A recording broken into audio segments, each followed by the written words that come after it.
जय हिंद विद्यार्थियों। उच्च शिक्षा विभाग की ओर से मैं डॉक्टर आशुतोष तिवारी, सहायक प्राध्यापक हिंदी, प्रधानमंत्री college of excellence Shri Nilkantheshwar शासकीय स्नातकोत्तर महाविद्यालय खंडवा से आपका स्वागत करता हूं। आज हम बीए तृतीय के हिंदी साहित्य पाठ्यक्रम के अंतर्गत बहुत महत्वपूर्ण कवि, साहित्यकार, निमाड़ के कबीर संत सिंगा जी के बारे में जानेंगे। संत सिंगा जी के अद्भुत साहित्य ने किस प्रकार लोक का मार्गदर्शन किया, किस प्रकार उनको जीवन जीने का ढंग सिखाया और किस प्रकार अपने जीवन को सार्थक करने का मूल मंत्र दिया, उसके बारे में हम जानेंगे। तो आइए, यह वह सूची है जो आज के वीडियो व्याख्यान में हम सुनने वाले हैं। लेकिन हम इस वीडियो व्याख्यान को क्यों सुने, इससे हमें क्या लाभ होगा, अब हम सबसे पहले उस पर चर्चा करते हैं। तो सबसे पहले यह है कि आप संत सिंगा जी के व्यक्तित्व और उनके कृतित्व, उन्होंने क्या कार्य किए, कैसे किए, कैसा साहित्य लिखा, उसकी आपको एक वानगी यहाँ पर मिलेगी। सनातन परंपरा के जो हमारे संत थे, उनका आदर्श जीवन कैसा रहा, उन्होंने अपनी वाणी के माध्यम से अपने अनुभवों को कैसे प्रकट किया, उसके बारे में हमको यहाँ पर जानने को मिलेगा।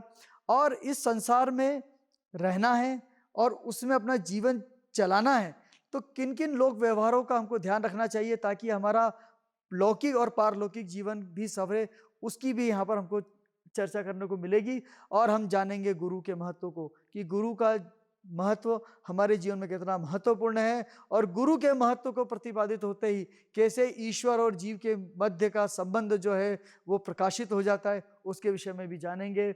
और इन सबको जानने से सबसे महत्वपूर्ण चीज़ मिलेगी कि हम हमारा स्वयं का कल्याण कैसे कर सकते हैं, हम हमारे मनुष्य जीवन को कैसे सार्थक कर सकते हैं, इस दुर्लभ मानव देह को कैसे सार्थक कर सकते हैं, उसके बारे में हम जानेंगे। तो सबसे पहले भाग 1 में हम चर्चा करेंगे उनके उस समय की पृष्ठभूमि और उनके जीवन वृत्त की। आप सभी जानते हैं, भारत में हिंदी साहित्य की जो शुरुआत है वो 10वीं शताब्दी से मानी जाती है, लेकिन उसमें से सबसे स्वर्ण काल है वो है भक्ति काल। और भक्ति काल में फिर 2 धाराएं, सगुण और निर्गुण। सगुण में राम भक्ति धारा और कृष्ण भक्ति धारा, और निर्गुण में है प्रेम भक्ति धारा और ज्ञान भक्ति धारा। उसी निर्गुण भक्ति काव्य धारा के अंतर्गत सबसे महत्वपूर्ण जो समय है, तो उस समय की हम चर्चा करने वाले हैं जिस समय इस देश पर मुगलों का आक्रमण हुआ था। और उनका एक ही उद्देश्य था कि किस प्रकार यहाँ की मूल संस्कृति और सभ्यता और विचार और अध्यात्म को नष्ट किया जाए। लेकिन आपने ये सुना होगा, भक्ति द्राविड़ उपजी लाए रामानंद, प्रकट किया कबीर ने सप्तदीप नवखंड। तो क्या केवल एक ही कारण से भक्ति के का यह वट वृक्ष भक्ति काल में पल्लवित हुआ? मेरी व्यक्तिगत ऐसी मान्यता है कि इस समय केवल एकमात्र कारण विदेशी आक्रांता नहीं है, वह कारण अवश्य है, लेकिन आप देखिए आलावार संत पूरे भारत में भक्ति द्राविड़ उपजी। दक्षिण भारत में तो आक्रांताओं का कहीं कोई विशेष प्रभाव था नहीं, लेकिन भक्ति का प्रादुर्भाव वहां से हुआ और संपूर्ण उत्तर भारत में वो फैल गई। और उस भक्ति धारा में एक तरफ कबीरा खड़ा बाजार में, और वो सबकी मांगे खेर, ना काहू से दोस्ती ना काहू से बेर, जो घर जाले आप ना चले हमारे साथ, अपने घर जलाने की बात करने वाले कबीर, इधर अभंग गाने वाले तुकाराम, विट्ठल विट्ठल करने वाले नामदेव, मेरे तो गिरधर गोपाल गाने वाली मीराबाई। ऐसे सब तरफ गीत जहाँ चल रहे हों पूरे देश में, वहाँ पर कोई भी क्षेत्र अछूता नहीं रहा। इन संतों ने घूम घूम करके पूरी भारत भूमि पर लोक कल्याण के लिए अपनी बातों को रखा। उसी में निमाड़ का क्षेत्र कैसे अछूता रह सकता था। उस निमाड़ की पुण्य धरा पर जो नर्मदा की गोद में पल्लवित और पोषित है, वहाँ पर संत सिंगा जी का प्रादुर्भाव होता है, जो अपने लोक जन कल्याणकारी साहित्य से हम लोगों का मार्गदर्शन करते हैं। तो आइए हम उनके थोड़े से जीवन वृत्त के विषय में जानते हैं। तो आपका जन्म वैशाख शुक्ल नवमी बुधवार के दिन संवत 1576 में हुआ, और आपका जन्म स्थान है वर्तमान का बड़वानी जिला। उस समय वो बड़वानी स्टेट हुआ करती थी, उसके खजूरी ग्राम में आपका जन्म हुआ था। शिक्षा की बात करें तो आपका ऐसे परिवार में जन्म हुआ था जो गौली परिवार था, जिसमें पशुचारण मुख्य कार्य था, और उस कारण से आपकी सांसारिक रूप से देखा जाए तो कोई शिक्षा दीक्षा नहीं हुई, लेकिन इनकी शिक्षा से आज हम सबका अपना जीवन चल रहा है। आपके माता पिता होने का गौरव भीमा जी और गौरा देवी जी को प्राप्त हुआ। बचपन में पशुचारण करते करते पैतृक गांव में परिवार में वहाँ के स्थानीय कुछ लोगों ने उनको जब परेशान किया तो वो सब परिवार आकर के खंडवा में जो अभी वर्तमान का हरसूद तहसील है उसमें आकर के पिपलिया गांव में आकर के आपने निवास किया। और बहुत प्रसिद्ध कथा है कि आपने सबसे पहले पशुचारण किया, खेती का कार्य किया, लेकिन आपके चमत्कारों से प्रभावित होकर के उस समय भामगढ़ के राजा थे राव लक्ष्मण सिंह जी, उन्होंने उनको अपने यहाँ पर शासकीय सेवा में रखा, नौकरी पर रखा। उनका काम था घोड़े पर सवार होकर के डाक लेकर के हरसूद जाना, वहाँ डाक देना और डाक लाना। तो बात है संवत 1615 की। एक बार जा रहे थे सिंगाजी महाराज, तो उनको रास्ते में ब्रह्मगिर महाराज का भजन गाते हुए मनरंग स्वामी जी मिले। उन्होंने उनका वो पूरा भजन सुना और उस भजन का सार ये था कि संसार में जिसको जो भी आया है उसको अकेले ही जाना है। और वो पूरा भजन सुनते ही उनका मन वैराग्य से भर गया और उन्होंने तुरंत उस कार्य को छोड़ करके उन्होंने उनसे आग्रह किया कि हे मनरंग स्वामी जी महाराज, आप मुझे दीक्षा दीजिए, मुझे गुरु दीक्षा दीजिए। तो मनरंग स्वामी जी ने कहा कि आप गृहस्थ हैं, सबसे पहले ये संसारी कार्यों को आपको त्यागना होगा, तब फिर आप आगे बढ़ पाएंगे। और मनरंग स्वामी जी ने आपको गुरु दीक्षा उस समय प्रदान की। और गुरु दीक्षा के प्राप्त होते ही तुरंत सिंगाजी महाराज ने सांसारिकता का त्याग कर दिया, अच्छी नौकरी का भी त्याग कर दिया। वैसे स्थान पर जहाँ पर उन्होंने बचपन में पशुपालन का कार्य सीखा, थोड़े बड़े होने पर खेती का कार्य सीखा और बाद में राजकार्य का भी काम सीखा। मतलब राव साहब ने, लक्ष्मण सिंह महाराज जी ने उनको बहुत प्रयास किया कि वे रुक जाएं, लेकिन वे नहीं माने। उनको प्रलोभन भी दिया, लेकिन संत कहाँ किसी सांसारिक प्रलोभन में बंधने वाले थे।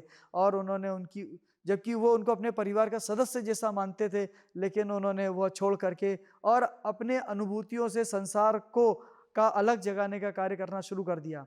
एक बार की विशेष घटना है, जन्माष्टमी का पर्व था। गुरुजी ने आज्ञा दी कि मैं अभी विश्राम कर रहा हूँ, रात्रि में 12 बजे जब श्री कृष्ण जन्म उत्सव मनाया जाएगा तब सिंगाजी आप मुझे उठा दीजिएगा। गुरुजी विश्राम में थे। सिंगाजी महाराज को उचित नहीं लगा अपने गुरुजी की विश्राम में खलल डालना और उन्होंने विश्राम में से उनको नहीं उठाया। और जब गुरुजी उठे तब तक जन्मोत्सव हो चुका था। तो गुरुजी थोड़े से रुष्ट हुए और उन्होंने कहा कि तुमने मेरी आज्ञा का पालन नहीं किया है, तो आप मुझे 1 वर्ष के भीतर अपना मरा मुंह दिखाएं।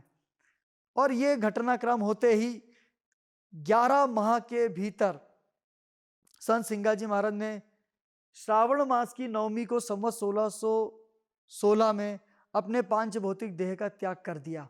यह है गुरु निष्ठा, कि गुरु की आज्ञा का उन्होंने पालन किया। यह घटनाक्रम लोक में प्रचलित है, लेकिन सिंगाजी के जीवन पर जो परचुरी है वो उनके जीवन पर आधारित है, जिसमें उनके सारी जीवन की घटना खेमदास जी महाराज ने लिखी हुई है। तो उसमें इससे थोड़ी सी भिन्न घटनाक्रम लिखा हुआ है कि एक गुरु भाई के हाथ से मनरंग स्वामी जी संदेश पहुंचाते हैं कि सिंगाजी, अब आपके इस लोक में जो कार्यकलाप था वो आपका पूर्ण हुआ है और अब आपको अपनी लीला का संवरण कर लेना चाहिए, अपने पांच भौतिक देह का त्याग कर देना चाहिए। और गुरु जी ने आज्ञा दी थी पूर्णिमा की, लेकिन उससे गुरु की आज्ञा में तत्पर सिंगाजी ने उससे पहले ही अपने पांच भौतिक देह का त्याग नर्मदा माई के साक्षी में उनके निकट कर दिया। और इस प्रकार उन्होंने अपनी गुरु निष्ठा, गुरु आज्ञा पालन का एक अद्भुत प्रदर्शन यहाँ पर किया। अब प्रश्न जिज्ञासा होगी कि ये 2 प्रकार की घटनाक्रम है। एक तरफ तो गुरु रुष्ट हो रहे हैं और इस तरह से आदेश दे रहे हैं कि अपना मरा मुंह दिखाएं, तो क्या यह संभव है गुरु शिष्य के बीच में? बिल्कुल नहीं। जैसे माता और पुत्र, पिता और पुत्र का संबंध होता है, ऐसे गुरु और शिष्य का संबंध होता है। यहाँ पर इस लीला के माध्यम से सिंगाजी महाराज ने गुरु निष्ठा का एक आदर्श प्रस्तुत किया है कि इस संसार में सबसे बढ़कर होता है जीवन, प्राण, और गुरु यदि आज्ञा दे दे तो हमें उसका भी लोभ या मोह नहीं करना चाहिए। और यह उन्होंने अपने जीवन से करके दिखाया है। अब हम आगे चलते हैं, उनकी विशेषताओं पर चर्चा करते हैं कि उन्होंने कैसा साहित्य लिखा, उन्होंने अपने जीवन की अनुभूतियों को किस प्रकार से हमारे सामने रखा है। तो सबसे पहले बात करेंगे, साहित्य की बात करें तो आपका साहित्य, आप निर्गुण काव्य धारा के कवि हैं। आप कबीर की परंपरा के कवि हैं, और आपके इष्ट जो हैं वो है निर्गुण ब्रह्म। वो कहते जरूर हैं कि नारायण को भजो, खेती खेती करो रे हरि नाम की, लेकिन उनके जो इष्ट हैं वो निर्गुण ब्रह्म है। और यह निर्गुण ब्रह्म थोड़ा सा ऐसा नहीं है कि ये जो विदेशी निर्गुण ब्रह्म है उसके अनुसार है, यह भारतीय ब्रह्मवाद और उपनिषद के शून्यवाद के निकट है। और आपने भी एकेश्वरवाद का समर्थन अपने साहित्य में किया है। वैसे भी चाहे सगुण हो चाहे निर्गुण हो, एक जो मूल तत्व है, जो सर्वोच्च तत्व है, वह तो एक ही है। एक बूंद का जगत पसारा, रहियो जगत में न्यारा न्यारा।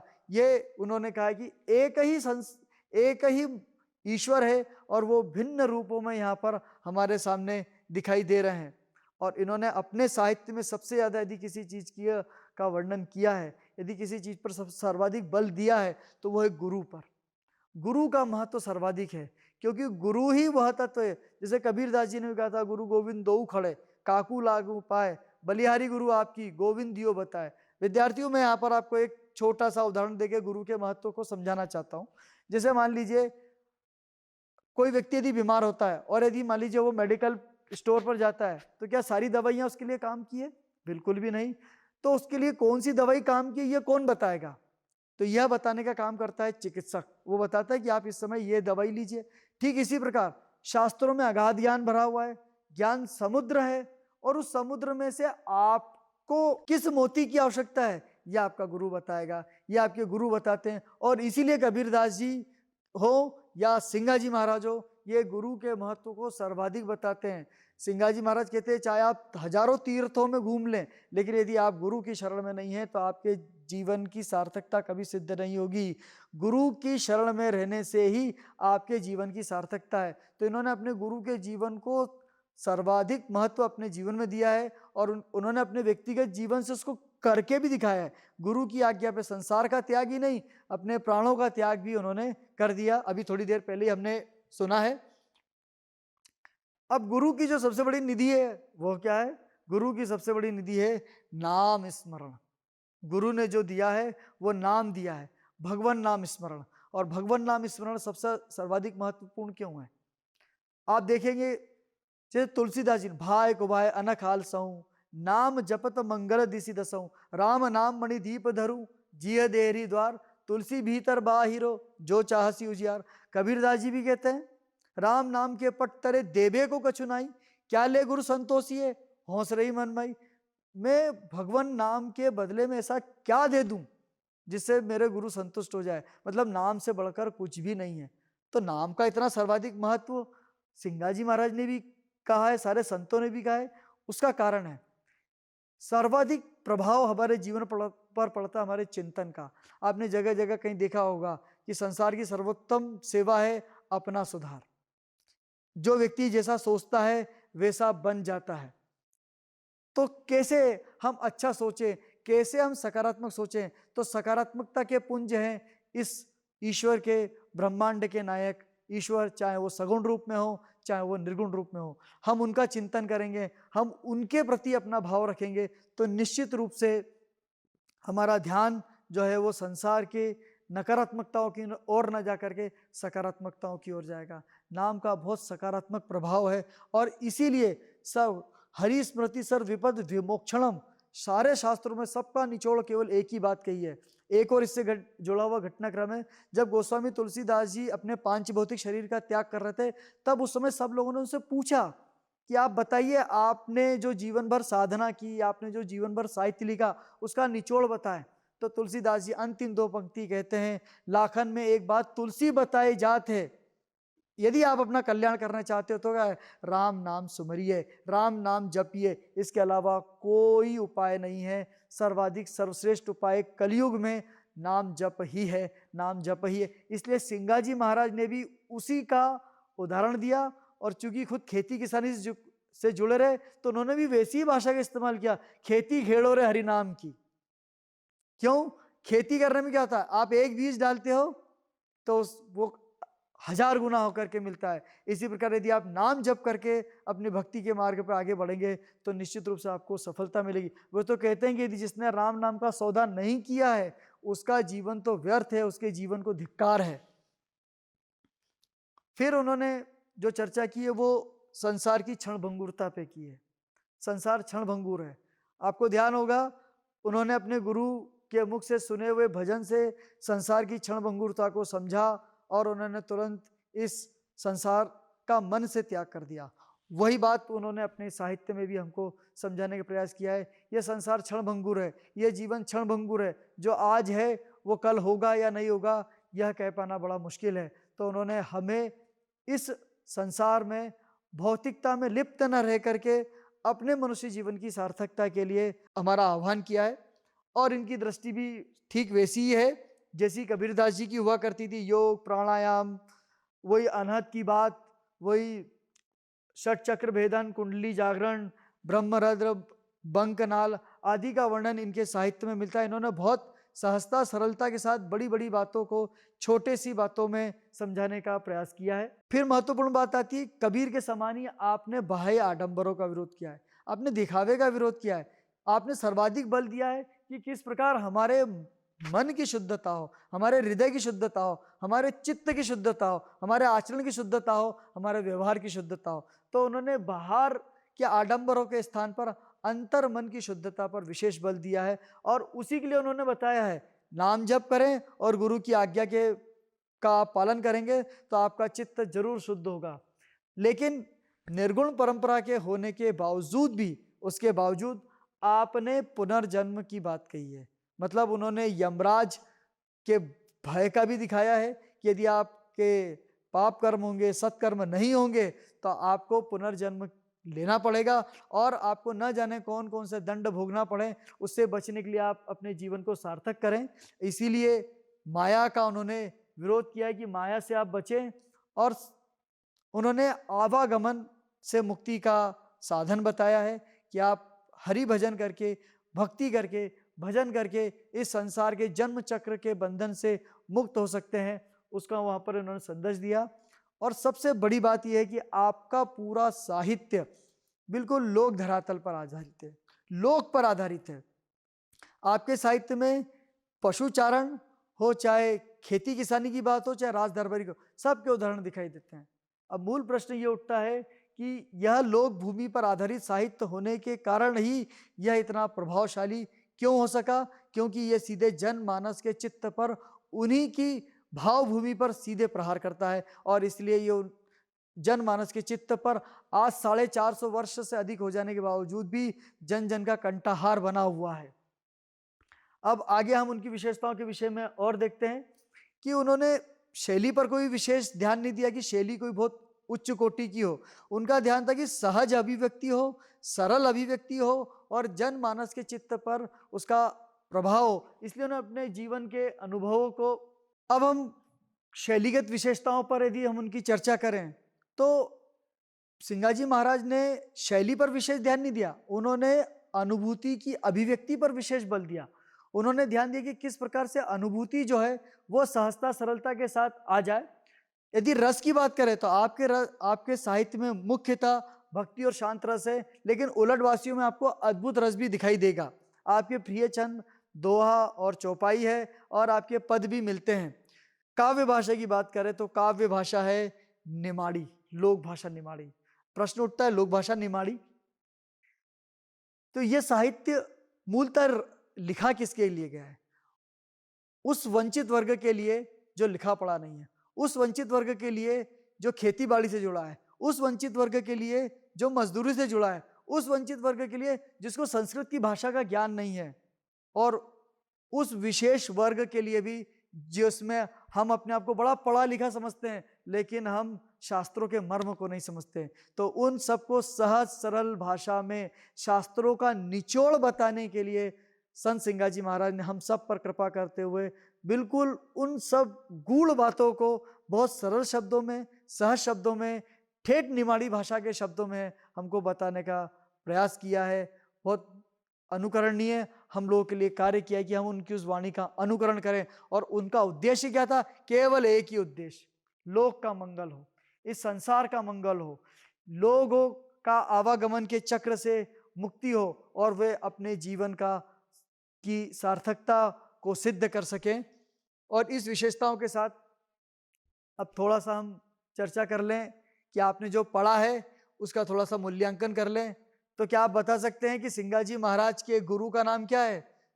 क्या बाबा बुखारदास है, क्या ब्रह्मगीर स्वामी है, या कबीरदास जी महाराज हैं, या फिर मनरंग स्वामी जी हैं?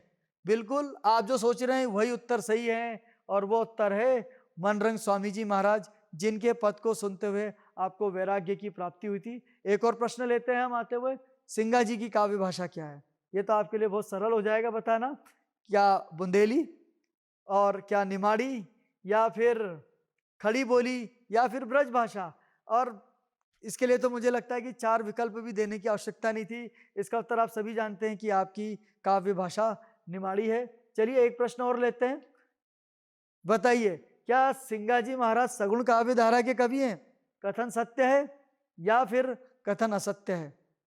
तो जैसे ही शुरुआत में बताया था कि संत सिंगाजी महाराज निमाड़ के कबीर कहे जाते हैं, तो कबीरदास जी जब निर्गुण काव्य धारा के कवि हैं तो सिंगाजी महाराज सगुण काव्य धारा के कवि तो हो नहीं सकते, अतः उत्तर है असत्य।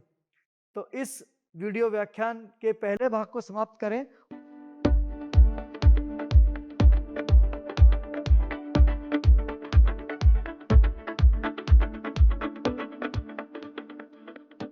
प्रिय विद्यार्थियों, पहले भाग के वीडियो में हम लोगों ने संत सिंगाजी महाराज के जीवन वृत्त को देखा, उनके समय की देशकाल परिस्थितियों के बारे में जाना, और हमने उनकी साहित्यिक विशेषताओं के बारे में जाना और समझा।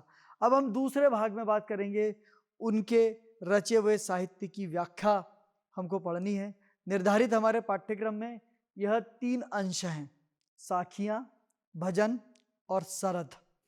साखियाँ ये बहुत प्रसिद्ध है क्योंकि आपने कबीरदास जी में पढ़ा ही है, लेकिन संत सिंगाजी के महाराज के साहित्य में भी मिलेगा। सिंगाजी का साहित्य में भजन सर्वाधिक है, 800 भजन तो उपलब्ध हैं, लोगों ने इसकी संख्या 1100 तक भी मानी है।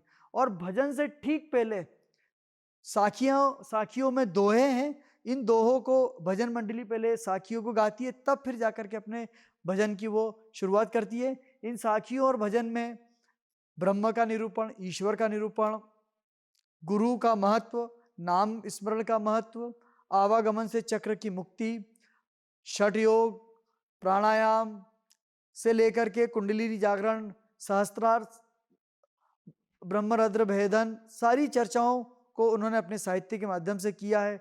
और सरद में जीवन की क्षण भंगुरता के ऊपर चर्चा की है। अब इन पर हम विस्तार पूर्वक जानेंगे। सबसे पहले हम बात करते हैं साखियों की। हमारे पाठ्यक्रम में प्रारंभिक 5 साखियां हैं, उसमें सबसे पहली साखी है नाम स्मरण पर, नाम जप पर। अभी हमने उनके महत्व को देखा भी था। तो सिंगाजी महाराज कहते सांस सांस पर हरि भजो, मतलब प्रत्येक श्वास पर, हर सांस पर आपको ईश्वर का नाम लेना चाहिए। नाम लेने का आशय क्या है कि उनका स्मरण करना चाहिए। बिरथा सांस मत खोए, एक भी सांस आपकी व्यर्थ नहीं जानी चाहिए। आप सब ने एक शब्द बहुत सुना होगा, राम नाम सत्य है। तो वास्तव में यह नाम जब लेकर के जाते हैं, शव कंधे पर होता है, तो यह नाम शव को नहीं सुनाया जा रहा है, बाकी लोगों को सुनाया जा रहा है कि भैया राम नाम ही सत्य है, भगवान का नाम ही सत्य है। आपके पास जब तक सांसें हैं उनको व्यर्थ मत गवाओ, राम नाम जपो, क्योंकि यहाँ का सब कुछ यहीं छूट जाना है और आपको जाना राम जी के पास है। जब राम जी के पास जाना है तो वहीं तक पहुंचे। क्यों? क्योंकि ना जाने या सांस को आवड़ो होए कि ना होए, ये सांस दोबारा आएगी या नहीं आएगी इसके विषय में कोई नहीं जानता, इसलिए इस नाम को जपे। इसलिए कबीरदास जी भी कहते हैं राम नाम की लूट है, लूट सके तो लूट, अंत समय पछताएगा जब प्राण जाएंगे छूट। तो नाम का बहुत महत्व हमने वीडियो के पहले भाग में भी देखा था कि नाम का सर्वाधिक महत्व है, क्योंकि नाम से आपकी चित्त की निर्मलता होती है, आपके विवेक की निर्मलता होती है, आपके हृदय के साथ साथ आपकी आत्मा की शुद्धि होती है, और आप एक सकारात्मक ऊर्जा से भर करके एक सकारात्मक चिंतन की ओर आगे बढ़ते हैं। आप जब ईश्वर का नाम लेते हैं तो आप उनका स्मरण करते हैं, और नाम इतना मतलब महत्वशाली है कि आज राम जी से ज्यादा मंदिर आपको हनुमान जी के मिलेंगे। और हनुमान जी जो राम जी के दास हैं, लेकिन उनके लिए तुलसीदास जी महाराज क्या कहते हैं, सुमिरी पवन सुत पावन नामू, अपने बस कर राखे रामू। उन्होंने राम जी को अपने वश में कर रखा है, केवल किस बल से, नाम के बल से। तो नाम बहुत महत्वपूर्ण है। और इसीलिए तुलसीदास जी भी कहते हैं, राम नाम मणि दीप धरूं जिय देहरी द्वार, तुलसी भीतर बाहिरो जो चाहसी उजियार। यदि अपने जीवन में आप प्रकाश चाहते हो, उजाला चाहते हो, अंदर और बाहर की शुद्धता चाहते हो, तो आपको नाम जप करना पड़ेगा। नाम जप क्यों करना पड़ेगा, उसका आपको अगले दोहे में आप देखिए, सांझ पड़े गोपाल की धेनु चले घर आए, राधा धोए धोइनी मोहन धुए गाय। आप नाम जप नहीं करेंगे तो क्या होगा, वो आगे के दोहे में सिंघा जी महाराज बताते हैं, गाय दिन भर कहीं भी चरे, कहीं भी रहे, कहीं भी घूमती रहे, लेकिन शाम को वो लौट के अपने घर ही आती है। इसी प्रकार हमारा मनुष्य का जन्म हुआ है। हम जीवन भर चाहे कितनी माया बटोरे, चाहे जितनी धन दौलत के आगे पीछे दौड़े भागे पकड़े, लेकिन हमको अंततोगत्वा जाना कहाँ है, जहां से हम आए हैं वही ईश्वर के पास हमको जाना है। अब वहां जाने पर क्या होगा, ये देखिए, इनके दोहे के, इस दोहे के दो अर्थ हैं। सामान्य अर्थ तो वही है, खेती जो पशुपालक के जीवन में होता है कि गाय शाम को आ रही है, राधा दोहे धोइनी, धोइनी जिसमें गाय का दूध धोया जाता है, तो वो बर्तन, उसको धो मांझ करके गृहिणी तैयार करके रखती है, और मोहन धुए गाय, और घर का जो दूसरा पुरुष है वो उसको धो लेता है। उसी प्रकार आपने जो जीवन भर कर्म किए हैं, उन कर्मों का जब हिसाब किताब होगा, तो वो मोहन धुएगा, तब आपका हिसाब किताब ईश्वर के दरबार में होगा। और उसके लिए आपको तत्पर रहना चाहिए, तैयार रहना चाहिए। उसकी तत्परता और तैयार रहने के लिए सबसे बढ़िया है कि आपकी एक भी सांस व्यर्थ खर्च ना हो, व्यर्थ के कार्यों में खर्च ना हो। संसार का कार्य आप करें, लेकिन संसार के कार्य में जो नकारात्मकता है उनसे बचते हुए ईश्वर का ध्यान करते हुए आप अपने कार्य को करें। जैसे रामचरण पंकज उर्धरऊं, लंका अचल राज तुम करऊं। विभीषण जी ने हनुमान जी की इस सीख को माना, लेकिन रावण ने सीख को नहीं माना। हमको अब राम जी भी मतलब विभीषण जी को बताते हैं, सबकी ममता ताग बटोरी। मतलब सारे काम को आप ईश्वर का काम मान करके कार्य करेंगे, तो फिर आपको एक भी सांस आपकी व्यर्थ नहीं जाएगी, वह सारा का सारा समय आपका भजन का रहेगा। हमने अपने जीवन की सार्थकता का मंत्र यहाँ पर देखा। अब हम देखेंगे सिंघा जी के अगली उस बात को जो कबीर से बिल्कुल हूबहू में बिल्कुल मेल खाती है, सिंह चरावे गाय। और वहां पर उन्होंने क्या कहा था, ठाणा सिंह चरावे गाई। तो सिंघा जी के राज में सिंह चरावे गाय। तो सिंघा जी के राज का मतलब क्या है, क्या वो कोई बादशाह थे या वो राजा है? राज का मतलब है उनकी वाणी। उनकी वाणी के आश्रय में आप रहेंगे तो आपकी भी वही स्थिति होगी जो यहाँ पर बताए, सिंह चरावे गाय। सिंह मतलब यदि आप संत की वाणी का अनुशीलन करेंगे तो सिंह जैसा हिंसक पशु भी क्या हो जाता है, विनम्र हो जाता है। गाय के प्रति उसके मन में सहानुभूति प्रेम आ जाती। तो यहाँ पर आशा है हमारा जन्मगत स्वभाव जो जन्म जन्मांतरीय संस्कार के कारण दूषित हो चुका है, इंद्रियों के वशीभूत हो चुका है। यहाँ गाय का अर्थ गौ भी होता है, गौ मतलब इंद्रिया, इंद्रियों के वशीभूत हो चुका है, और उसके कारण वह बार बार हमारा पतन कराता है। लेकिन जब उसमें एक उचित तालमेल हो जाता है, तब उसे आत्मबोध होता है, ब्रह्म साक्षात्कार होता है, और वह आगे बढ़ता है। जब वो आगे बढ़ता है तो उसमें सुधार क्या होता है, चोर चोरी न कर सके, उसके मन में दूसरे का धन या विचार या भाव के हरण का भाव समाप्त हो जाता है, वो उसके चोरी का भाव समाप्त हो जाता है। साथ ही जुगल न चुगली खाए, चुगली सबसे बड़ा पाप माना गया है। हम अपने दोष तो देखते नहीं है, दोष पर आए देख कर चला हसत हसत, अपने याद ना आवई जाके आदि ना अंत। तो हम अपना दोष तो देखते नहीं है, दूसरे का दोष देखते हैं, और अपनी आपसी चर्चा में दो लोग मिलकर के एक तीसरे की निंदा करते हैं। यह सबसे अपने समय की व्यर्थता तो है ही, और बल्कि हम दूसरे के पाप को भी अपने सर पर बोल लेते हैं। क्यों? क्योंकि हम जैसा चिंतन करते हैं वैसा बन जाते हैं। हम दूसरे के दुर्गुणों को देखेंगे तो हम भी वैसे ही बन जाएंगे, इसलिए वो चुगली खाना भी बंद कर देता है। आगे के दोहे में सिंघा जी महाराज ने जीवन की सार्थकता के बारे में बताया और गुरु के महत्व के विषय में बताया है। फल टूटे जल में गिरे, फल टूटे जल में गिरे, खोज मिटे नहीं प्यास। फल की सार्थकता कब है? जब वो किसी भूखे के पेट में जाए, या किसी प्यासे को अपनी रस से तृप्त करे। लेकिन यदि उसके विपरीत वह किसी जल में गिर जाए तो फिर वो किसी के काम में नहीं आएगा, ना किसी की भूख मिटेगी और ना किसी की प्यास मिटेगी। ठीक उसी प्रकार ये हमारा मनुष्य जीवन है। यदि हमने इससे अपने परम तत्व की प्राप्ति नहीं की तो फिर हमारी कामनाओं की ना तो तृप्ति होगी और उसके कारण हमारा ये आवागमन का चक्र कभी बंद नहीं होगा और हमें बार बार इस संसार चक्र में भटकना पड़ेगा और हम अपने देह की जो सार्थकता है उसको सिद्ध नहीं कर पाएंगे। और इसमें सबसे बड़ी बाधा है गुरु को छोड़ करके दूसरे का आश्रय लेना, गुरु की आज्ञा को छोड़ करके, गुरु की बात को मान करके दूसरों की शरण में जाना। उससे फिर एक ही फल मिलेगा, अंत नरक निवास। आपको केवल नरक की प्राप्ति होगी, इसके अलावा कुछ नहीं होगा। यदि आपको इससे बचना है तो फिर आपको गुरु की आज्ञा का पालन करना पड़ेगा। अब हम आगे आते हैं भजनों में। पहले बताया था कि साखी के बाद, साखी भजन से पहले गाई जाती है। और भजन जो आपके पाठ्यक्रम है इसमें गुरु के महत्व को रेखांकित किया गया है। तो गुरु की जब हम बात करेंगे तो गुरु क्या, एक होते हैं आपके शिक्षा गुरु, एक होते हैं दीक्षा गुरु। शिक्षा गुरु कौन? जो आपको कक्षा में पढ़ा रहे हैं, जो आपको जीवन में सीख दे रहे हैं। प्रथम गुरु आपकी माता है, आपके पिता हैं। गुरु वह दोस्त भी हो सकता है जो आपको अच्छी सलाह दे, गुरु आपका मन भी हो सकता है जो आपको अच्छी सलाह दे। ना तो सुमति कुमति सबके उर रहे, सबके अंदर सुमति और कुमति है, ये आपके गुरु है, ये आपके अंतर मन को आपको बता देंगे। तो जहां से आपको अच्छी बात मिले उसको आप पकड़ ले, वही आपके गुरु है। अब आपको जंगलों में भटकने की आवश्यकता नहीं है, आपको जो अच्छी बात जहां से मिल रही हो वह आपका उस समय गुरु है। आपको ध्यान होगा दत्तात्रेय स्वामी जी के 24 गुरु थे, उनको जहां से जो अच्छा बात मिली उन्होंने उनको अपना गुरु मान लिया। तो आप भी अपने जीवन में गुरु की बात का जब अनुसरण करेंगे तो आपका जीवन कैसे संवरेगा, कैसे सुधरेगा, वह यहाँ पर बता रहे हैं। महारा गुरु का चरण में गंगा, कोई नहाई लियो लूला अपंगा। लूला अपंगा का अर्थ यहाँ शरीर की दिव्यांगता से नहीं है, यह हमारी बौद्धिक विकलांगता से है, हमारे मानसिक दिवालियेपन से है कि हम अपने इस मूल लक्ष्य को, मनुष्य देह की सार्थकता को भूले बिसरे संसार में भटक रहे हैं। उस भटकाव से हमको बचना है और हमको गुरु की शरण में आना है, तब ही हम सही मार्ग पर आगे चल पाएंगे। लेकिन गुरु के चरणों में क्या है? गुरु के चरणों में है गंगा। गंगा का काम क्या है? गंगा का मूल कार्य है हमारे पापों का हरण करना।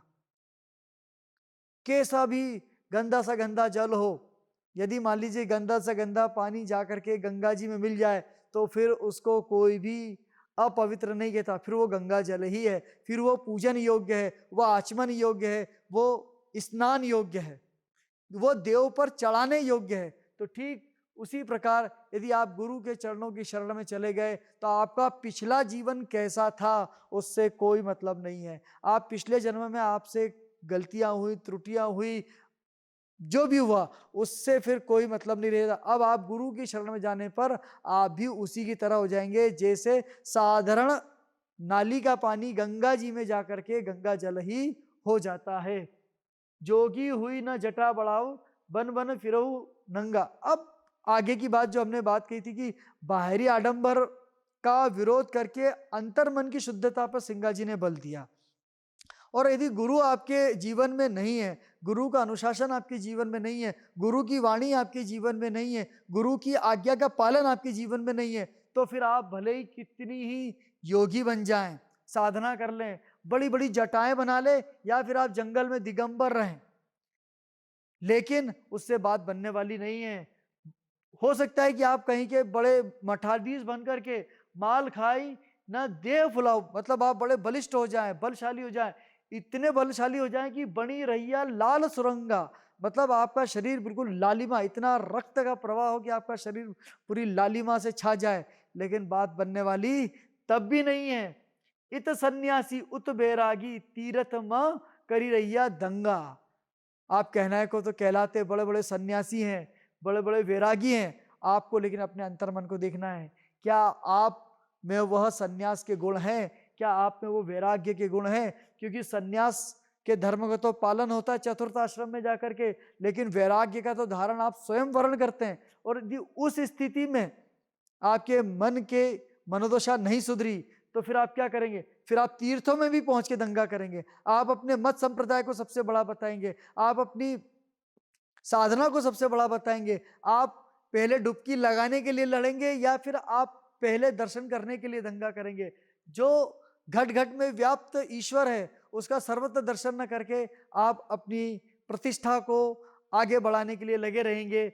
और यही बात कहते हैं सिंह जी, कहे जन सिंगो सुनो भाई साधु, तुम फ्री रहिया अपंगा। लेकिन यदि आप गुरु की शरण में नहीं है और फिर आप भले ही जटा बढ़ा लें, तपस्या कर लें, दिगंबर हो जाएं, अपनी देह को बलिष्ठ कर लें, मठाधीश हो जाएं, वैरागी हो जाएं, सन्यासी हो जाएं, लेकिन बात बनने वाली नहीं है। दंगा तो फिर भी होगा। अब यहाँ पर दंगा दो बात से है, एक तो प्रत्यक्ष है और दूसरा मन में। यदि आप राग द्वेष से, यदि आपको मान अपमान में, आपको हर्ष और शोक में समता नहीं आई है, यह द्वंद्व यदि चल रहा है, तो इसका मतलब आपकी साधना अभी अधूरी है, आपका वैराग्य अधूरा है, आपका संन्यास अधूरा है, आपकी तपस्या अधूरी है। और यदि आप गुरु की शरण में हो गए तो फिर आप गुरु की शरण में होने के बाद फिर आपको अपंग नहीं रहना पड़ेगा। और यदि आप गुरु की शरण में नहीं है तो कह रहे हैं, सिंगा जी कह रहे हैं, भैया सुन लो, कान खोल के सुन लो कि आप अपंगे के अपंग ही रहेंगे। आपकी विचार की शुद्धता नहीं हो पाएगी, आपकी चित्त की शुद्धता नहीं हो पाएगी, आपकी साधन पद की शुद्धता नहीं हो पाएगी, आपकी भक्ति पथ की शुद्धता नहीं हो पाएगी, आपके साक्षात्कार का मार्ग प्रशस्त नहीं हो पाएगा। और ब्रह्म साक्षात्कार का मार्ग यदि प्रशस्त नहीं हुआ तो फिर आपका यह सब परिश्रम व्यर्थ हो जाएगा। अब हम जीवन की सार्थकता के लिए गुरु की शरण में जाना चाहिए, उसमें सिंगा जी की वाणी क्या कहती है उसको हम भजन 2 में देखते हैं। सदा शरण सुख पाऊं गुरु जी हूं, बहुरी न भव जल आऊं। अब गुरु जी की शरण में जाना है। हे, वो स्वयं भी कह रहे हैं कि हे गुरु जी, मैं आपकी शरण में हूं, और मैं आपकी शरण में हूं तो फिर गारंटी है। क्या गारंटी है? कि मुझे दोबारा इस भव सागर में नहीं आना पड़ेगा, इस संसार में दोबारा नहीं आना पड़ेगा। मेरी मुक्ति तो सुनिश्चित हो गई गुरु की शरणागत होते से ही, गुरु की शरण में रहते ही।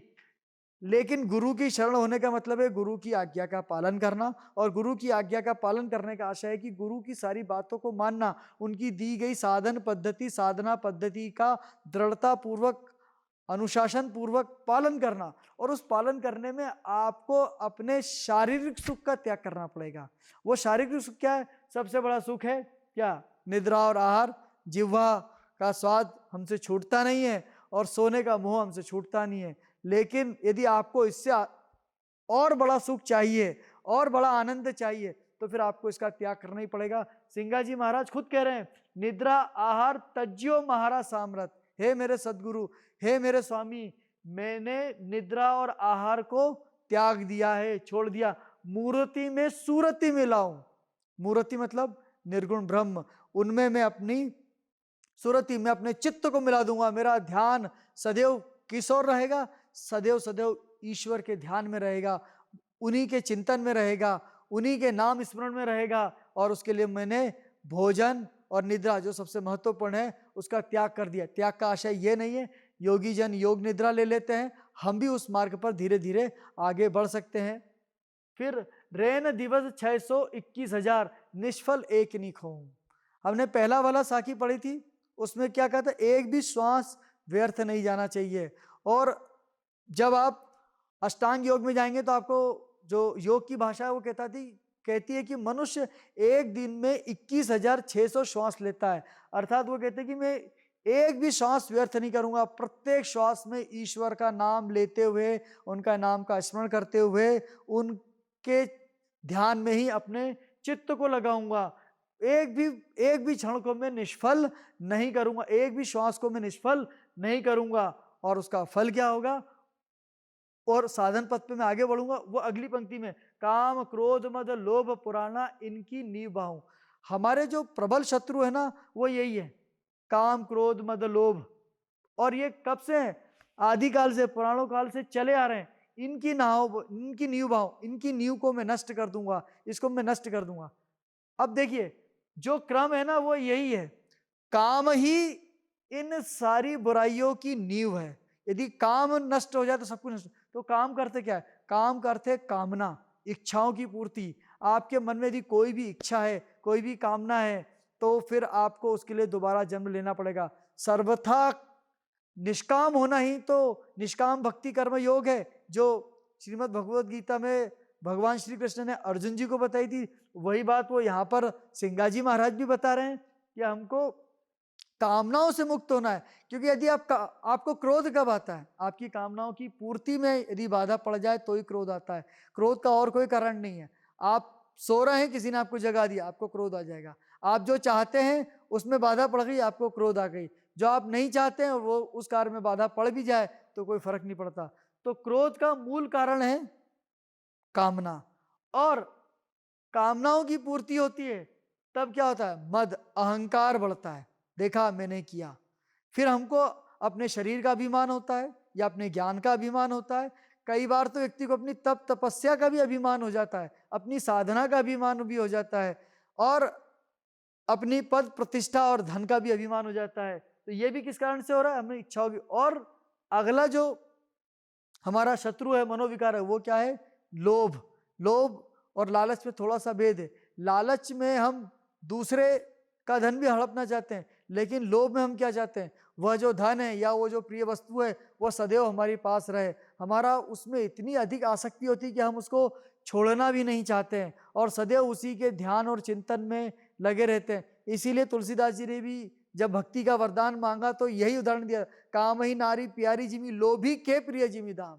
मतलब वो सदैव एक ही चिंतन करता रहता है उस नश्वर वस्तु को जो इस संसार में यहीं कहीं छूट जानी है। तो यदि हमने कामनाओं का त्याग कर दिया तो यह नींव का जो, इस नींव के ढहते ही ये सारे मनोविकार के महल धीरे धीरे ढह जाएंगे। और यही बात वो कह रहे हैं कि लेकिन इसको तोड़ना मुश्किल है, और इसको तोड़ने के लिए किसकी सामर्थ्य चाहिए? हमको गुरु की सामर्थ्य चाहिए, गुरु की छत्र छाया चाहिए। इसलिए कह रहे हैं, माया की बेड़ी तोड़ो महाराज सामर्थ्य, हे मेरे सदगुरु, हे मेरे स्वामी, मेरी माया की बेड़ी को आप तोड़ दो। अब अपने ज्ञान से, अपनी वाणी से, अपने प्रताप से मेरे को इस माया के बंधन से मुक्त कर दीजिए, तो मैं जीवन भर अपने मुख से आपकी महिमा का गान करूंगा। यह गुरु कोई व्यक्ति नहीं है, गुरु वो परमात्मा तत्व ही है जो निमित्त बन करके हमारा मार्ग प्रशस्त करने के लिए इस धराधाम पर देह धारण करते हैं। तो यही बात सिंगाजी महाराज भी कह रहे हैं कि गुरु के सामर्थ्य से इन विकारों पर, मनोविकारों पर अपना अंकुश लगाया जा सकता है, और उसके लिए गुरु के प्रति पूर्ण समर्पण होना चाहिए। जैसे सिंगाजी महाराज ने अपनी जीवन की बात कही कि तज्जियो परिवार अरु छोड़ी चाकरी, अब तो दास कहा हूं। अब मैंने संसार के सारे कार्यों को छोड़ दिया है, जैसे गुरुजी ने उनको आज्ञा दी थी दीक्षा के समय, और वो उनके दास कहाँ हैं। लेकिन यहाँ पर हमको एक बात और देखनी पड़ेगी कि क्या हमें वह सामर्थ्य है कि हम सिंगाजी की तरह सब कुछ छोड़ छाड़ करके चले जाए? नहीं, हमको यहाँ पर सिंगाजी महाराज सीख वही दे रहे हैं कि हमको अपना कार्य करते समय यह मानना है कि सकल संपदा नाथ तुम्हारी, मैं सेवक सुत समेत नारी। जो तुलसीदास जी ने मंत्र दिया कि ये सारा परिवार, ये सारा संसार और ये सारा कार्य सब कुछ आपका है, मैं तो आपका नौकर हूँ, मैं तो आपका सेवक हूँ, उस नाते में यह सारे कार्य कर रहा हूँ। तो यह जो कार्य कर रहा हूँ, मतलब मैं संसार के जो काम कर रहा हूँ, ये मेरा काम नहीं है, यह आपका काम है। तो प्रत्येक कार्य आपकी भक्ति की श्रेणी में आ जाएगा। और जब ऐसी स्थिति हो जाएगी तब आपकी स्थिति वही होगी जो यहाँ पपैया का उदाहरण से दे रहे हैं। जैसी पपैया अखंड धुन मांडो ऐसो शब्द सुनाओ, जैसे पपैया दिन रात अपना प्यू प्यू प्यू रटता रहता है, ऐसे ही हमें एक सांस भी व्यर्थ किए बगैर ईश्वर के नाम का स्मरण करना है, उनके नाम का ध्यान करना है, और अपने कार्य को, अपने लौकिक संसार के कार्यों को भी संपादित करना है, उनको त्यागना नहीं है। और करुणा सी नयना भरिया महारा सामरत लटी लटी शीस नवाऊं। और गुरु में माता के समान, पिता के समान, ईश्वर के समान वात्सल्य होता है, और वह जब करुणा भरी नेत्रों से दास की तरफ, अपने शिष्य की तरफ, अपने भक्त की तरफ देखते हैं तो फिर मन इतना कृतज्ञता से भर जाता है कि सिंगाजी महाराज कहते हैं कि ऐसे सदगुरुओं के शीश में मैं लेट लेट करके, दंडवत होकर के बार बार अपने चरणों को, उनके चरणों में अपने शीश को नवाता हूं। कहे जन सिंगा सुनो भाई साधो, बिना देही सी पुजाऊं। और यहाँ पर सिंगाजी महाराज कह रहे हैं, यहाँ पर बिना देही सी पूजाऊं, इसका एक अर्थ यह है कि बिना देही निर्गुण ब्रह्म की मैं पूजा करूंगा, उनकी उपासना करूंगा। एक दूसरा अर्थ यह कि मैं बिना देह सी पूजाऊं, अर्थात मेरे जाने के बाद मेरी इस नश्वर देह की कहीं पूजा ना हो, मेरे भावों और मेरे विचारों को आत्मसात किया जाए, आत्म तत्व को आत्मसात किया जाए। इसलिए आप जब सिंगाजी महाराज का कभी दर्शन करने जाएंगे तो वहां पर आपको ज्योति और उनके चरण चिन्हों का ही दर्शन होगा। तो वह बात उन्होंने यहाँ पर अपनी कही है। तो गुरु की महिमा को यहाँ पर उन्होंने रेखांकित किया है। जब व्यक्ति नाम गुरु की शरण में रहेगा, गुरु के सामर्थ्य से नाम स्मरण करेगा, अपने मनोविकारों से लड़ेगा, कामनाओं से मुक्त होगा, तब ही उसे इस संसार की क्षण भंगुरता समझ आएगी, जो यहाँ पर शरद के माध्यम से सिंगाजी महाराज ने समझाई है। शरद, शरद मतलब है शरद। शरद पूर्णिमा का बड़ा भारी मेला सिंगाजी महाराज के समाधि स्थल पर आयोजित होता है कुंवार के महीने में। तो शरद का चंद्रमा सर्वाधिक सुंदर होता है, सबसे बड़ा होता है, लेकिन ठीक उसके अगले दिन ही आप यदि शरद पूर्णिमा के अगले दिन देखेंगे तो वो चंद्रमा मुरझा जाता है। तो वही सीख सिंगाजी महाराज यहाँ पर हमको देते हैं कि शरद कहो तुम संशय मेटा, हर शोक नहीं करना, घड़ी एक दिन दो चार में आखिर अंत को मरना। मतलब जिस प्रकार शरद पूर्णिमा का चंद्र भी स्थायी नहीं रहता, उसी प्रकार हमारे जीवन में हर्ष का विषय हो या शोक का विषय हो, सुख का विषय हो या दुख का विषय, यह नहीं रहता। यह देह आज है और कल रहेगी कि नहीं रहेगी कुछ नहीं कह सकते। इसका जीवन कितना रहेगा बिल्कुल नहीं कह सकते। शून्य में रहना, भेद न कहना, पाप पुण्य नहीं जाना, ले दीपक दरियाओं में बैठा, मनुआ जाए हिराना। इस भव समुद्र में आत्म ज्योति हमारे हृदय में बैठी हुई है, वह ज्ञान, वो परमात्मा तत्व हमारे भीतर बैठी हुई है। उसके बावजूद भी मनुष्य भ्रम में घूम रहा है, फैला हुआ है। उस भ्रम से वो उठे, क्योंकि पाप और पुण्य, ये पाप भी आपको पुनर्जन्म कराएंगे तो पुण्य भी आपका पुनर्जन्म कराएंगे। तो इन दोनों से आपको मुक्त होकर के अभेद स्थिति में अपने ईश्वर के साथ आपको तादात्म्य स्थापित करना चाहिए। उसी के बारे में आगे बताते हैं, त्रिकुटी में भाटी लागी बहती नदिया दोई, जो जन जाने सो पहचाने पिए संत जन कोई। कोई विरला ही संत होता है जो षट चक्रों का भेदन करके आज्ञा चक्र तक पहुंच करके अपने सहस्त्रतार से कुंडलिनियों का जागरण करके उस अमृत का आनंद का उपभोग कर पाता है। लेकिन यदि गुरु की शरण में हो तो कोई भी व्यक्ति उस साधना अवस्था तक पहुंच सकता है। अब उस पहुंचने की यात्रा के दौरान की जो शुरुआत है, उसका सबसे पहला प्रश्न यहां पर सिंगाजी महाराज ने हम सबके सामने रखा है कि कहां से आया कहां जाएगा, कहा जीव का बासा, सोई पंथ तुम खोजो साधु और झूठी सब आशा। आप कहां से आए और आप कहां जाएंगे? तो यह खोज सबसे बड़ी खोज है, क्योंकि यह देह कहां से आई हमें नहीं पता। यह देह पांच भौतिक देह, यह तो शमशान के बाद छूट जाएगी, लेकिन जो जीवात्मा है वह जहां से आई है उसको मूल रूप से जब जाना वही है। तो जहां जाना है वहां की तैयारी हम क्यों नहीं करें? हम जहां के मूल वासी हैं, हम वहां की तैयारी क्यों नहीं करें? इसलिए हमको सब दूसरी आशाओं को छोड़ करके, सारी तृष्णाओं को छोड़ करके, सारी कामनाओं को छोड़ करके, क्योंकि ये सब झूठी है, ये सब यहीं की यहीं रह जाने वाली है, इन सब का त्याग करके हमको क्या करना पड़ेगा? वह रास्ता खोजना पड़ेगा जिस रास्ते से हम क्या करेंगे? अपने परमात्मा तत्व को प्राप्त कर पाएंगे। तो गुरु की छत्र छाया में रह करके हम उनके बताए मार्ग पे चलेंगे तो यह यात्रा हमारी अवश्य पूरी होगी। हमारा आज्ञा चक्र का भेदन करके हम सहस्त्रतार तक अवश्य पहुंचेंगे। कुंडलियों का जागरण, ये एक उच्च कोटि की अवस्था का जो उन्होंने पिछले दोहे में बताया था, उस अवस्था तक व्यक्ति सहज ही पहुंच जाता है, केवल गुरु का आश्रय लेकर के नाम जप मात्र करे। कर्म भरम बंधा संसारा, यह तो बंधन सारा, कर्म न मेटे बंधन न छूटे, सोई पंथ है हमारा। तो हमारा मार्ग तो केवल वही है जो कर्म बंधन से हमें मुक्त कर दे।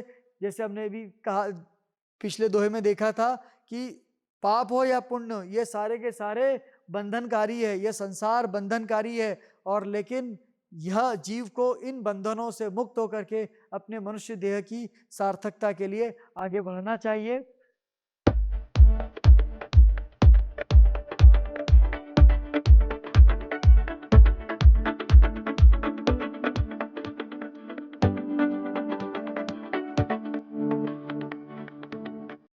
आपने जो पढ़ा उस पर अब थोड़ा सा एक चर्चा हो जाए कि आप लोग ने कितना पढ़ा। तो संत सिंगा जी ने अपनी वाणी में कौन सा महत्व निरूपण किया है? क्या उन्होंने गुरु का महत्व किया है? दूसरा विकल्प है नाम स्मरण का महत्व निरूपित किया है? क्या आवागमन से चक्र को महत्व निरूपित किया है या सभी से किया है? तो बिल्कुल आपका उत्तर सही है। जैसा आप सभी जानते हैं कि ये सारा महत्व सिंगाजी महाराज के साहित्य में हमको आराम से दिखाई देता है। उन्होंने नाम स्मरण, गुरु और आवागमन से मुक्ति सब पर पर्याप्त बल दिया है। अगला प्रश्न देखते हैं। गुरु को तजे औरन को भजे, अंत ही खाली स्थान निवास। इस रिक्त स्थान की पूर्ति करिए। रिक्त स्थान में पहला विकल्प है स्वर्ग। क्या अंत में स्वर्ग मिलेगा, अंत में वैकुंठ मिलेगा, अंत में नरक मिलेगा या अंत में भूलोक मिलेगा? मतलब यदि आप गुरु को के स्थान पर किसी और का आश्रय लेते हैं, उसकी बात मानते हैं, उसकी आज्ञा पालन करते हैं, तो आपको क्या मिलेगा? तो सिंगाजी महाराज ने स्पष्ट कहा है कि आपको नरक ही मिलेगा। चलिए एक प्रश्न और देख लेते हैं। संत सिंगाजी ने भजन के अलावा साखी की भी रचना की है। क्या यह कथन सत्य है? बिल्कुल आप सही कह रहे हैं कि यह कथन सत्य है। कबीरदास जी महाराज और सिंगाजी महाराज दोनों ने अपने साहित्य में साखियों की रचना की है। यदि आप और अधिक पढ़ना चाहते हैं तो ये पुस्तकों के कुछ नाम हैं। कहे जन सिंगा, डॉक्टर श्रीराम परिहार सर, और इस पुस्तक में सब कुछ उपलब्ध है। बहुत सहजता सरलता से उपलब्ध है और बहुत ही कम मूल्य पर उपलब्ध है। इसके अलावा संत सिंगा जी एक अध्ययन पंडित रामनारायण उपाध्याय की पुस्तक है, आप इसका भी अध्ययन कर सकते हैं। संत सिंगा जी डॉक्टर रमेश चंद्र गंगराड़े की पुस्तक है, इसका भी अध्ययन कर सकते हैं। और एक ये यूट्यूब लिंक है जो दैनिक भास्कर ने शरद पूर्णिमा के समय अपने पोर्टल पर, अपने ऐप पर दी हुई है, आप इसका भी अवलोकन कर सकते हैं। और मैं आज इस वीडियो लेक्चर के दौरान मैं डॉक्टर श्रीराम परिहार सर जो मेरे गुरु भी हैं उनके प्रति कृतज्ञता ज्ञापित करता हूं कि उनके पुस्तक के आधार पर ही इस वीडियो लेक्चर को मैंने तैयार किया।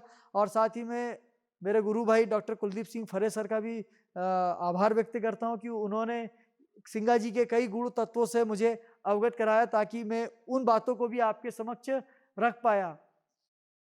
मैं धन्यवाद दूं उसके पहले आपको यह सिंगा जी महाराज की समाधि स्थल का दर्शन कराना चाहता हूं।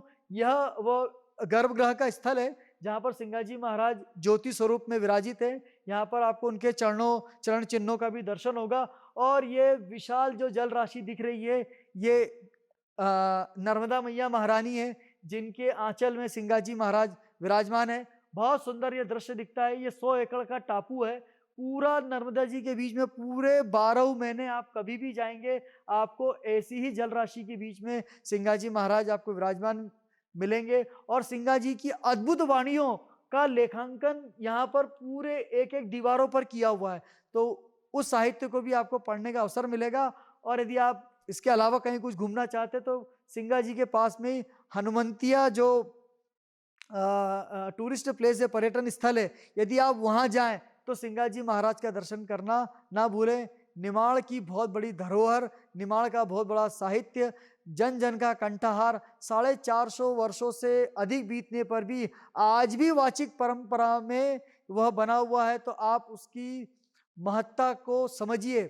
डॉक्टर श्रीराम परिहार सर ने बहुत मेहनत करके उस पुस्तक में उसको लिपिबद्ध किया है। उसके पहले तक डॉक्टर रमेश चंद्र गंगराड़े, पंडित रामनारायण उपाध्याय जी ने भी प्रयास किए, लेकिन उसके पहले तो कोई प्रयास ही नहीं था, सब कुछ वाचिक ही था। उस वाचिक परंपरा में आज भी सिंगा जी महाराज गांव गांव में जन जन के कंठाहार है।